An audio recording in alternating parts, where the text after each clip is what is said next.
Jedi et bienvenue sur Star Wars Artefact. Mon nom est Dominique, alias Lord Doom, et aujourd'hui, nous faisons la revue du sabre laser Legacy du Comte Dooku, tel que nous avons pu le voir dans la série animée Tales of the Jedi. Nous ferons également une brève comparaison avec celui de Darth Tyrannus. Le sabre laser du Comte Dooku a été mis en vente au même moment que le sabre laser de Qui-Gon Jinn, soit à la toute fin du mois d'octobre 2022. Le lancement a été fait en lien avec l'arrivée de la série. Il était possible d'en faire la précommande sur le site shopdisney.com. Il est maintenant possible de le trouver sur bateau au Den of Antiquities de mon bon ami Doc Ondar. Il se vend au coût de 170 $ US, soit 225 $ canadiens ou 160 €. Sans plus tarder, procédons à la revue. Tout d'abord, regardons le boîtier d'un peu plus près. La première chose que l'on remarque est qu'il s'agit du plus grand des deux formats de boîtier, le sabre Legacy. Au centre, on y retrouve le logo de l'Ordre Jedi. Cependant, contrairement à l'habitude, l'arrière-plan jaunâtre ne nous indique pas la couleur de la lame. C'est plutôt la couleur du logo qui nous dit que la lame sera de couleur bleue. Une fois le boîtier ouvert, on peut y apercevoir le sabre sur le tissu noir. Le design du sabre est très stylisé et précurseur de la version Sith de son sabre. Il est fait de 4 matériaux différents: le chrome, un métal brossé clair, un métal brossé foncé et le caoutchouc. Il n'est peut-être pas aussi lourd que le sabre de Qui-Gon Jinn, mais son poids est comparable à celui de Darth Tyrannus, ce qui le classe parmi les plus lourds de la série Legacy. Sous le tissu noir, on n'y retrouve aucun autre accessoire. Avant d'analyser le sabre, n'oubliez pas de vous abonner à la chaîne, de cliquer sur la petite cloche afin de recevoir des notifications et de liker la vidéo afin de m'aider à poursuivre mon travail. Vous pouvez également me suivre sur Facebook, Instagram et Twitter. Tous les liens sont dans la description au bas de la vidéo. Regardons maintenant le sabre d'un peu plus près et comparons-le avec la version Sith.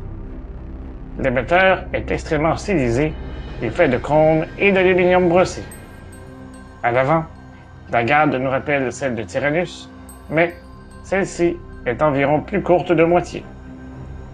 Au centre, on y voit bien les deux textures et le seul détail est une très petite vis décorative. À l'arrière de l'émetteur, une plaque y a été soudée, ce qui ajoute un beau cachet au sabre. C'est à la jonction entre la fin de l'émetteur et le début de la poigne que l'on retrouve le bouton d'activation. Pour sa part, la poigne est faite de 3 différents matériaux. La forme et le look nous rappellent également la version Sith du sabre.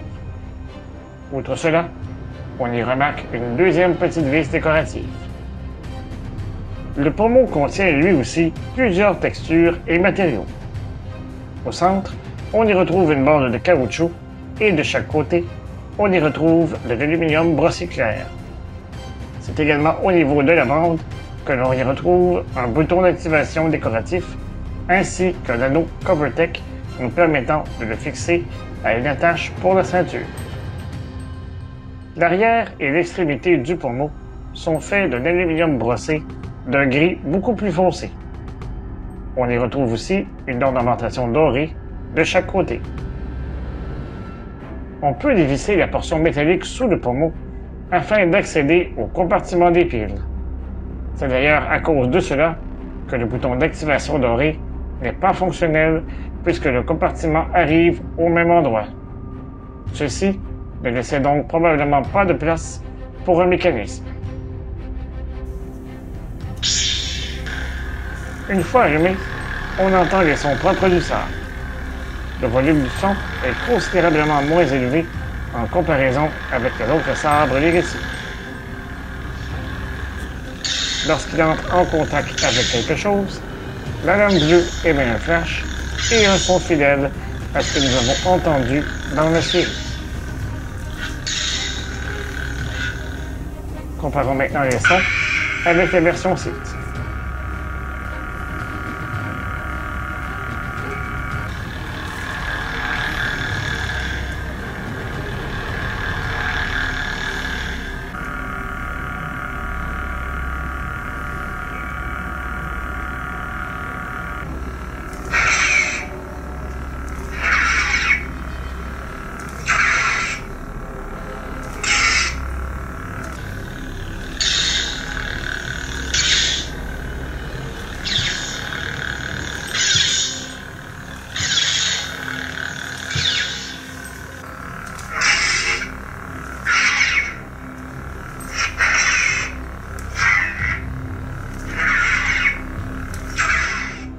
Même si le sabre du Comte Dooku a plusieurs similitudes avec celui de Darth Tyrannus, Disney a su créer suffisamment de différences pour lui donner une identité propre. Sa courbe est moins prononcée, sa garde moins longue, et les multiples matériaux utilisés procurent à ce sabre assez de différences pour justifier son existence. Je n'ai pas hésité un instant à me départir de mon support simple pour m'en procurer un double, ce qui me permet désormais de les exposer ensemble.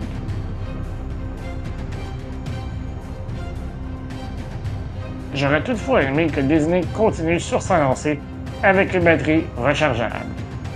Ceci aurait sans doute laissé suffisamment d'espace à l'intérieur afin d'installer un mécanisme nous permettant d'utiliser le bouton doré comme activateur. Et vous, que pensez-vous de ce sabre? Préférez-vous celui de Dooku ou de Tyrannus? Dites-le-moi dans les commentaires au bas de la vidéo. Même s'il a été très peu vu dans la série, je crois que je préfère le look de la version Jedi. Si vous avez apprécié cette vidéo, n'hésitez pas à la partager sur vos réseaux sociaux. Je vous donne rendez-vous la semaine prochaine pour une autre revue. Et d'ici là, je vous dis à bientôt et que la force soit avec vous à tout jamais. Remember, the force will be with you, always.